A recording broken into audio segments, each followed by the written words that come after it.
तो आज हम जाने वाले हैं अपने तूफान को लेके अस्पताल। तो ये है बिहारी ब्लॉगर और मैं हूँ कामिल ब्लॉगर। आज मेरे तूफान का टायर पंक्चर हो गया, तो हम लोग लेके चले जाते हैं इसे अस्पताल। मुझे तो लगता है इसका टायर ही चेंज कराना पड़ेगा। फिर हम लोग लेके पहुँच जाते हैं अपने तूफान को डॉक्टरों के बीच। जब तक हमारे तूफान का इलाज हो रहा है तब तक हम लोग चले जाते हैं अपना बेल्ट ठीक करवाने। तो बेल्ट का सामान हमें 50 रुपए में मिलता है। और फिर वहाँ से सामान लेके हम लोग चले जाते हैं मोची के पास, क्योंकि हमें उसे सिलवाना भी था। और मैं वहाँ जाके अपना बेल्ट दे देता हूँ। तो जब तक वो हमारा बेल्ट सिल रहे हैं तब तक हम लोग अपना चेहरा दिखा देते हैं। और बिहारी भाई को ये पसंद नहीं आता तो वो चले जाते हैं क्लास करने चचा के साथ। फिर बेल्ट सिला के आ जाता तो मैं उसे ट्राई करने लगता हूँ। तो पता नहीं बिहारी भाई को क्या चूल मच रहा था कि वो बेल्ट लगाते लगाते बहुत शर्मा रहे थे। तो बेल्ट लगा के हम चले जाते हैं हॉस्पिटल।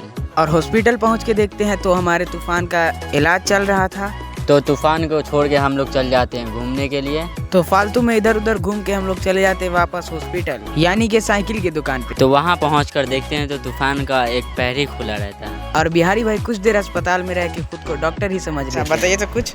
यहाँ तक टूट चुका है और उसके बाद पूरा निकल चुका है।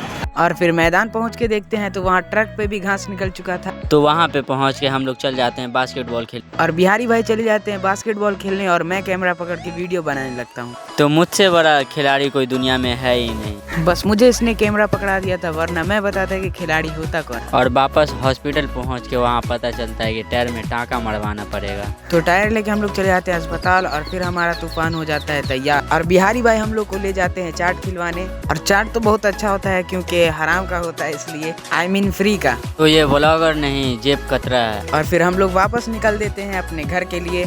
और मेरे हाथ में होता है बेल्ट। और पता नहीं कैसे ये बेल्ट जाके बिहारी भाई के बदन पे गिर जाता है। गिरता नहीं बल्कि जान से मारता है। तो मिलते हैं नेक्स्ट ब्लॉग में, जब तक के लिए बाय बाय।